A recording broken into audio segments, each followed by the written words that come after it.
Hello दोस्तों, welcome to my study class. आज हम लोग सीखेंगे कारक के भेद के बारे में। हम लोग पिछले वीडियो में कारक के बारे में जान गए हैं और उसका 8 भेद में से हम लोग 3 भेद पढ़ लिए हैं, करण कारक तक पढ़ लिए हैं। आज हम लोग पढ़ेंगे संप्रदान कारक के बारे में। तो चलिए हम लोग चलते हैं बोर्ड पे। जैसे कि यहाँ पे संप्रदान कारक लिख दिया गया है। तो संप्रदान कारक किसे कहते हैं? तो हम लोग संप्रदान कारक के बारे में थोड़ा जान लेते हैं। संप्रदान कारक किसे कहते हैं? ठीक है, देखिए, कर्ता कर्ता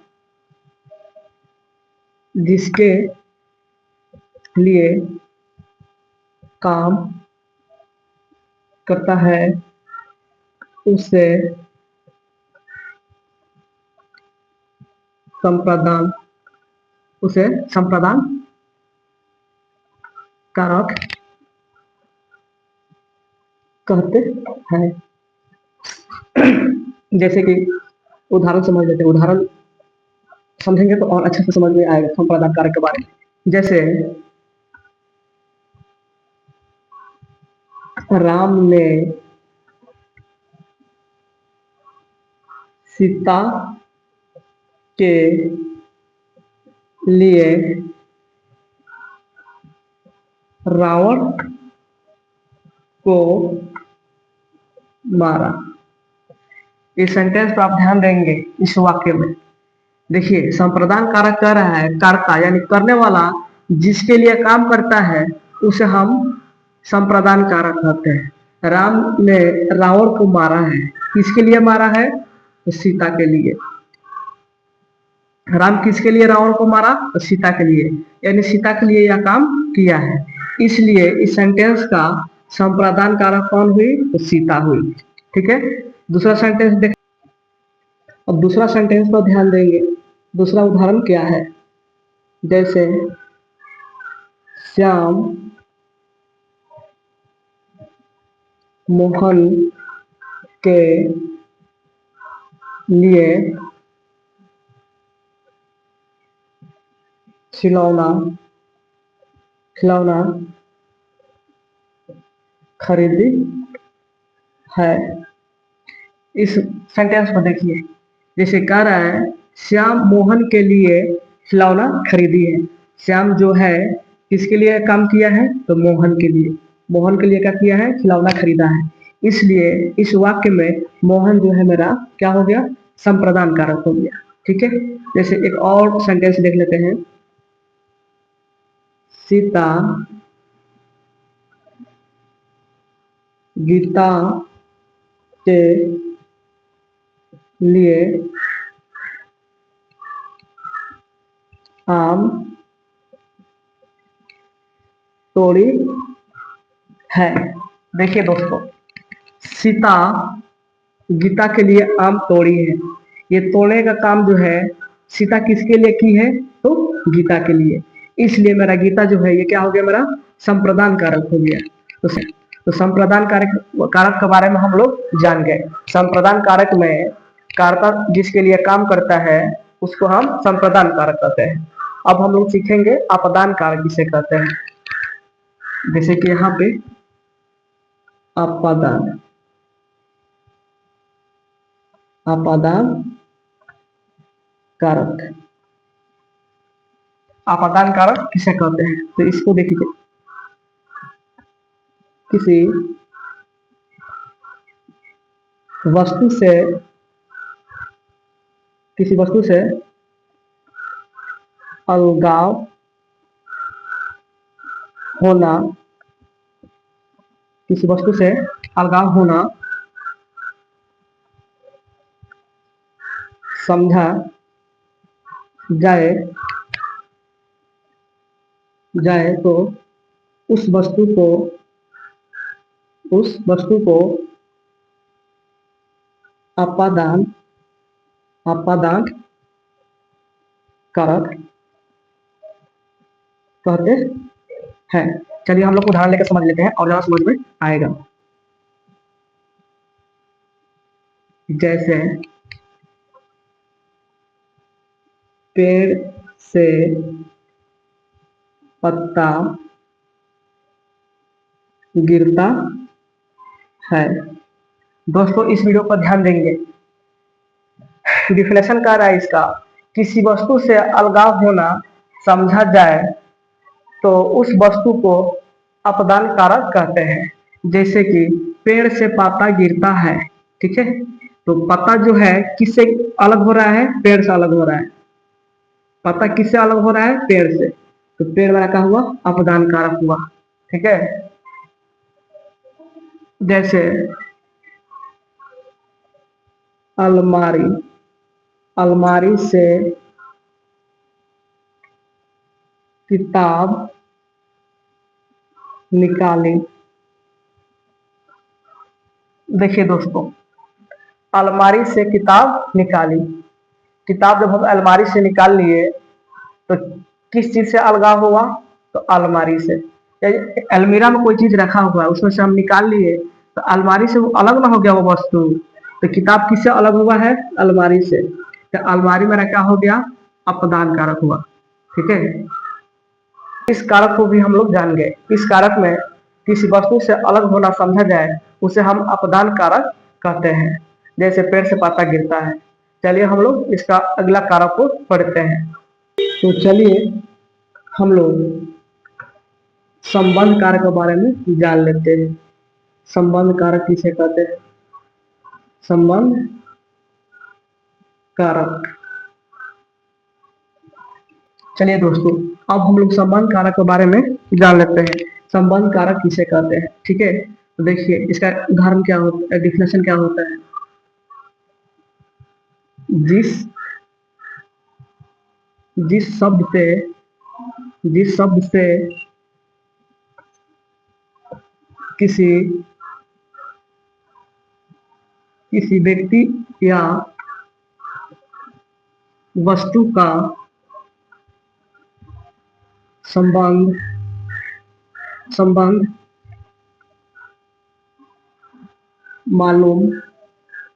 मालूम पड़े उसे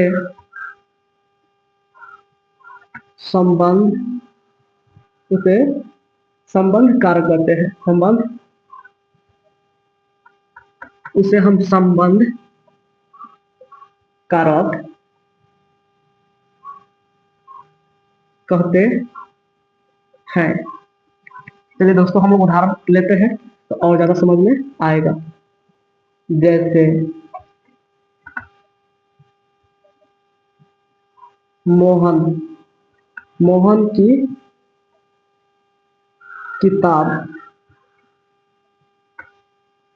देखिए दोस्तों, उदाहरण पर गौर कीजिएगा। इसका परिभाषा कहता है जिस शब्द से किसी व्यक्ति या वस्तु का संबंध मालूम पड़े उसे संबंध कारक कहते हैं।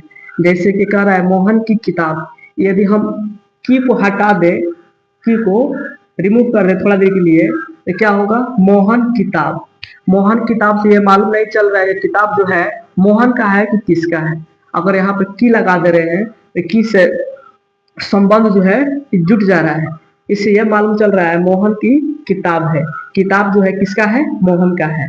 ये की क्या कर रहा है, संबंध को जोड़ रहा है। मोहन का और किताब का संबंध क्या कर रहा है जी, जोड़ रहा है। ये जोड़ रहा है किताब जो है मोहन का है। ठीक है, तो इस वाक्य में की जो है मेरा क्या है, संबंध कारक है। ठीक है, जैसे कि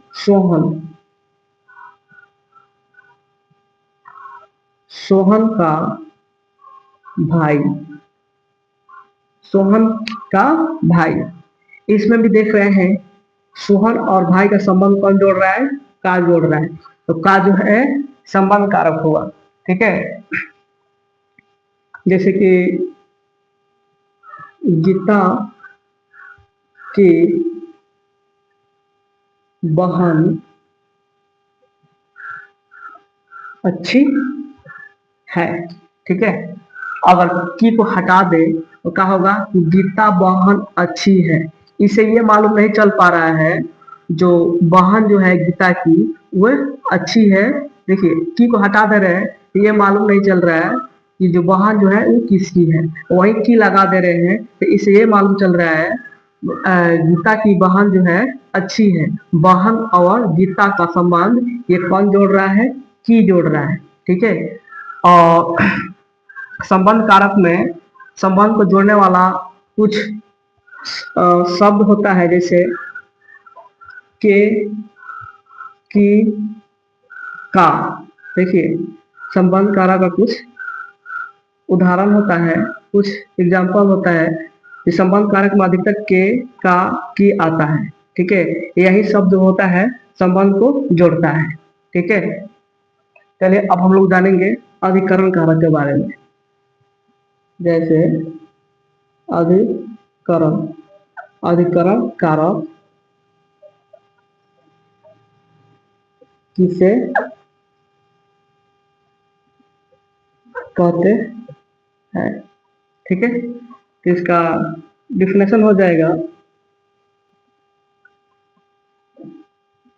कर्ता जहां पर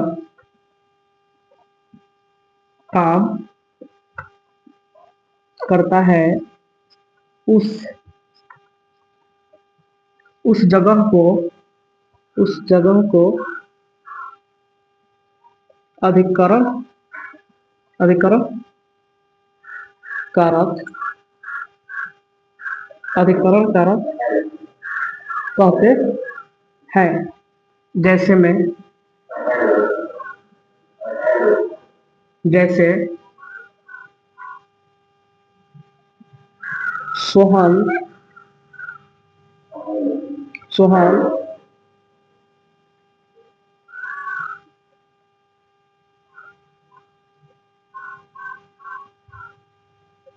जैसे सोहन स्कूल में पढ़ता है।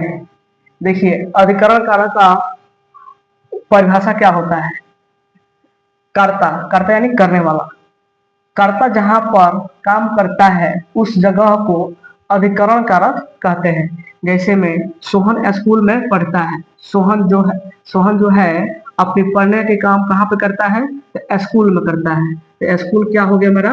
अधिकरण कारक हो गया। ठीक है, जैसे यहाँ पे ले लीजिए मोहन मोहन मैदान मोहन मैदान में खेलता है। मोहन जो है अपनी खेलने का काम कहाँ पे करता है? वो मैदान में करता है। मैदान वही फील्ड में। ठीक है, तो फील्ड वाला क्या हो गया? मैदान वाला क्या हो गया? अधिकरण कारक हो गया। एक और उदाहरण देख लेते हैं। श्याम घोड़ा पर बैठता है बैठता है। श्याम जो है वो कहाँ बैठा है? तो घोड़ा पर। तो घोड़ा जो है इसका क्या हो गया? अधिकरण कारक हो गया। चलिए हम लोग सीखते हैं अब इसका अगला कारक कारक के बारे में। चलिए हम लोग कारक का अंतिम कारक पढ़ते हैं, संबोधन। संबोधन कारक के बारे में पढ़ेंगे। संबोधन कारक किसे कहते हैं? ठीक है, इसका परिभाषा होता है, किसी को किसी को अचानक किसी को अचानक बुलाने या पुकारने पुकारने किसी को अचानक बुलाने या पुकारने पुकारने के लिए जिस शब्द का प्रयोग करते हैं उसे संबोधन संबोधन संबोधन कारक कहते हैं। चलिए हम लोग उदाहरण लेते हैं तो और अधिक समझ में आएगा। जैसे हे राम, देखिए दोस्तों, हे राम, जैसे कि किसी के साथ कोई अगर अनहोनी हो जाता है तो अचानक किसी के मुंह से क्या निकलता है, हे राम। हे राम, देखिए ना उसको क्या हो गया। तो हे शब्द जो है ये क्या है, संबोधन है। ठीक है, जैसे कि अरे भाई, अरे भाई, अरे भाई, इसको देखिए, जैसे कि कोई लड़का कहीं चल जाता है और दोबारा वापस आता है तो उसको कैसे बोला जाता है, बोलता है लोग, अरे भाई तुम कहाँ चले गए थे।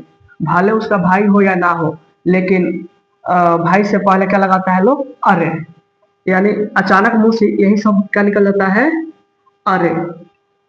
तो अरे जो है ये मेरा क्या हुआ, संबोधन कारक है। ठीक है, जैसे कि हो बाबा, जैसे कि मान लिया कि अभी इसका परिभाषा कर रहा था किसी को बुलाने या पुकारने के लिए। जैसे कि मान लिया किसी का अगर ग्रैंड फादर है, बाबा है, अगर कहीं पर आते हैं तो कैसे पुकारा जाता है, हो बाबा कहाँ है। तो देख रहे हैं कि बुलाने के लिए उसमें हम हो का प्रयोग कर रहे हैं। ठीक है, तो हो मेरा क्या हुआ, ये संबोधन कारक हुआ। तो इसी प्रकार से हम लोग संबोधन कारक के बारे में हम लोग जान गए। देखिए दोस्तों, इस कारक में, संबोधन कारक में, किसी को बुलाने, अचानक किसी को बुलाने या पुकारने के लिए जो मुंह से अचानक जो शब्द निकल जाता है उसे हम संबोधन कारक कहते हैं। आई होप कि यह क्लास आपको समझ में आया होगा, और अच्छा लगा तो जरूर वीडियो को लाइक करना और शेयर करना। फिर मिलते हैं नेक्स्ट वीडियो में, तब तक के लिए जय हिंद, जय भारत।